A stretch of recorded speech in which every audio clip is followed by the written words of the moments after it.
everyone. I welcome to all of you to my YouTube channel JNV English Empire. और आज आपके लिए लेकर आया हूं एक्टिव पैसिव पार्ट 2। नहीं, आपने बिल्कुल सही बोला, active passive return.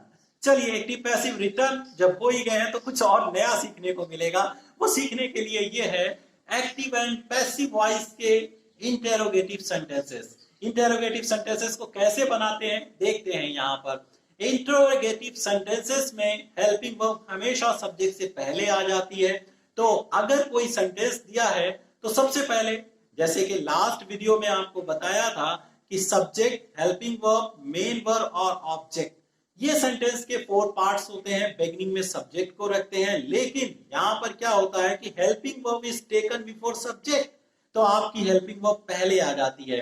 Helping verb is your assisting verb और the verb that shows tenses is or a was verb, will be, shall be, do, does, and there are so many helping verbs. और subject को हम पहले ले लेते हैं। वो subject क्या होता है, सब्जेक्ट को हेल्पिंग वर्ब के बाद लेते हैं, लेकिन मेन वर्ब से पहले ही रहता है। और subject is the doer of action. पिछले वीडियो में बहुत अच्छी तरीके से आपको समझाया था। अगर आपने पिछला वीडियो नहीं देखा है तो उसे जरूर देखें जाकर के, इस वीडियो को समझने के लिए, for your better understanding. Main verb आपका वर्क और एक्शन होता है, ऑब्जेक्ट व्हाट और हु का रिप्लाई होता है।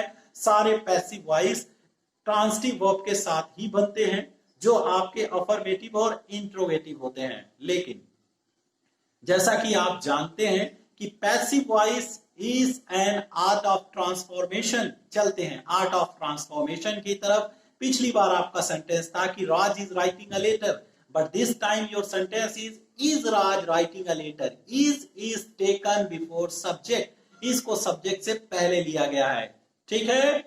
Yes, you're right. Next, आपका कैसे बनाना है? The same rule will be applicable. वही रूल एप्लीकेबल होगा।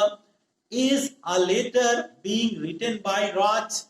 इसमें क्या किया कि हेल्पिंग वर्ब को बिगिनिंग में ले लिया, रूल पैसिव वॉइस का अप्लाई किया, लेकिन हेल्पिंग वर्ब बिगिनिंग में ही रही। If there are 2 parts in a helping verb, is being और being, then being will be taken after subject. आप One more example is for you. Why is he singing a song?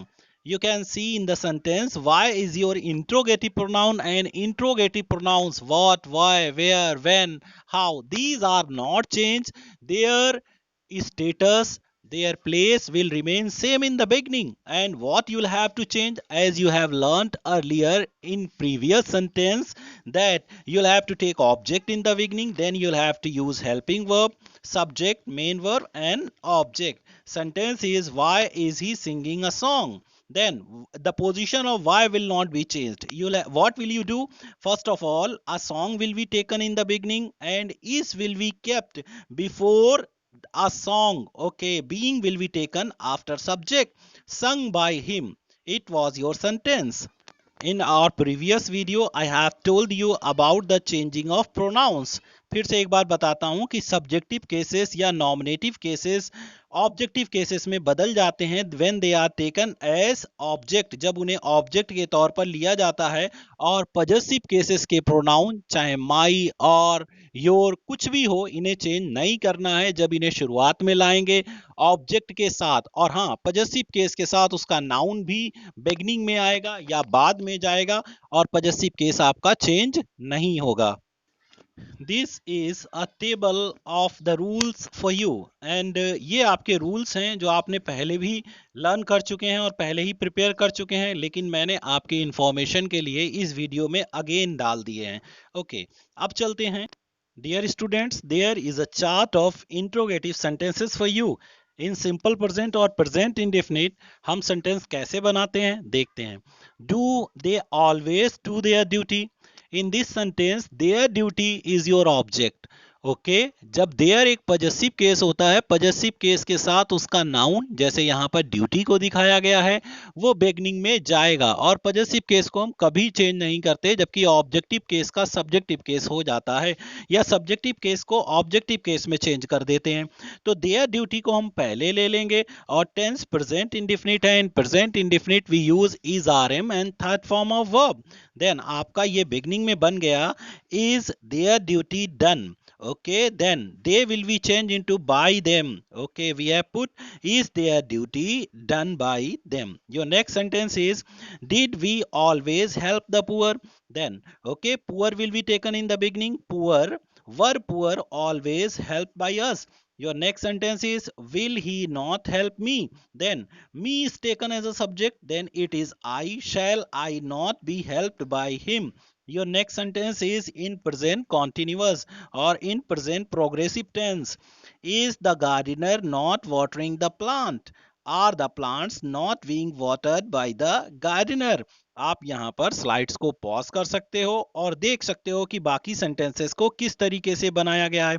लेकिन एक example देखते हैं past perfect का। When had he seen the Taj? Then when की condition में कोई भी चेंज नहीं होगा, जैसे कि मैंने आपको पहले बताया है। When had the Taj been seen by him? When वहीं पर रहा, आपको ऑब्जेक्ट का सब्जेक्ट बनाना है, रूल लगाना है, फिर थर्ड फॉर्म लगा करके बाय करके ही को हिम में चेंज कर देना है। When shall we have finished the work? When will the task have been finished by us? Okay, यहाँ पे आपका सेंटेंस ये हो गया कि when will the task have been finished by us? इसे पॉज करिए और समझने की कोशिश करिए। अब चलते हैं कुछ और एग्जांपल्स की तरफ। The examples are very beautifully clear to you. Okay, the first example is does she know you? Does she know you? आप किस तरीके से इसे चेंज करेंगे? Are you known to her? यहाँ पर by का यूज नहीं कर रहे हैं, हम यहाँ पर to का यूज कर रहे हैं क्योंकि obliged और known स्पेशल रूल्स में आते हैं। इनके बाद हमेशा टू का यूज होगा, बाय का यूज नहीं होगा, इसीलिए ये सेंटेंस आपका हो जाएगा are you known to her. Your next sentence is did you see him last night? Then him is your object that will be taken in the beginning, ही हो जाएगा, लेकिन हेल्पिंग वर्ब को तो पहले रखना ही है। तो यहाँ पर हम क्या करेंगे, हिम को ही के तौर पर ले लेंगे। He was he seen by you last night, ये आपका सेंटेंस बन गया। When has the boy locked the door? When has the door been locked by the boy? अब अगले कुछ और सेंटेंसेस को देखते हैं। Why are you making a noise? Why is a noise being made by you? Same pattern पर बनाया गया है। Where did you play cricket? Where was cricket played by you? यहाँ पर did past indefinite का है, so we are using here was. Who teaches you maths? ये आपका बड़ा इंपॉर्टेंट सेंटेंस है, इसे जरा कायदे से समझने की कोशिश करना है। इसमें क्या होगा कि you और maths दोनों आपके ऑब्जेक्ट हैं। आप चाहें तो पहले you को लेकर के अपने सेंटेंस को बना सकते हैं या maths को लेकर के। जब दो ऑब्जेक्ट होते हैं, एक लिविंग होता है एक नॉन लिविंग, आपके लिए आसान ये रहेगा कि लिविंग को लें, इसमें लिविंग you है, तो इसमें यू को ले लिया तो आर यू लगना है, तो प्रेजेंट इंडिफिनिट का है हु का बाय हुम चेंज हो जाता है because who is your subject. लेकिन इसे बाद में नहीं रखा गया बाय करके क्योंकि ये इंट्रोगेटिव प्रोनाउन भी है सब्जेक्ट होने के साथ साथ, तो इसे वाई को हमने पहले रख लिया। इसमें इसी में नेक्स्ट सेंटेंस आपका है by whom is maths taught to you. By whom को तो हु का बाय होम चेंज कर दिया, लेकिन जो आपका बचा हुआ यू था उसमें टू लगाना पड़ेगा। तो आपके लिए बेहतर ये होगा कि आप लिविंग ऑब्जेक्ट को लेकर के बनाइए, that would be much easier to you. कुछ और सेंटेंसेस आपके लिए यहाँ पर हैं। Which colour do you like? You is your subject, like is your main verb, then what is your object? Which colour is your object. है ना कमाल की बात, इसमें विच कलर ऑब्जेक्ट है, आपको कौन सा कलर पसंद है, क्योंकि जो क्या और किसे का जवाब होता है, क्या या कौन सा कलर पसंद है, तो then which colour will be taken as a subject, which colour is liked by you, क्योंकि प्रेजेंट इंडेफिनिट का सेंटेंस है। Next whom do you like, इसमें क्या करना है कि हुम इज योर ऑब्जेक्ट, हुम एक इंट्रोगेटिव प्रोनाउन होने के साथ साथ ऑब्जेक्ट भी है, तो यहीं पर इसे सब्जेक्ट के तौर पर चेंज कर लेते हैं। Who is liked by you. Whose bag did he steal? इसमें whose bag आपका ऑब्जेक्ट है, तो whose bag को यहीं पर सब्जेक्ट बना लिया, whose bag is stolen by him। तो ये थे आपके इंट्रोगेटिव सेंटेंसेस। इंट्रोगेटिव सेंटेंसेस के साथ साथ आपको इस वीडियो में एग्जाम्पल्स भी दिए गए हैं और आपको एक्सरसाइज करने के लिए दी गई है, लेकिन आप वीडियो के डिस्क्रिप्शन बॉक्स में जाकर क्विज को अटेम्प्ट कर सकते हैं और इससे रिलेटेड राइटिंग मटेरियल आपके लिए वीडियो के डिस्क्रिप्शन बॉक्स में अवेलेबल है, वहां जाकर आप उसे प्राप्त कर सकते हैं। Thank you very much for watching the video and if you haven't subscribe my channel, subscribe it now for latest notification and videos. Thank you very much.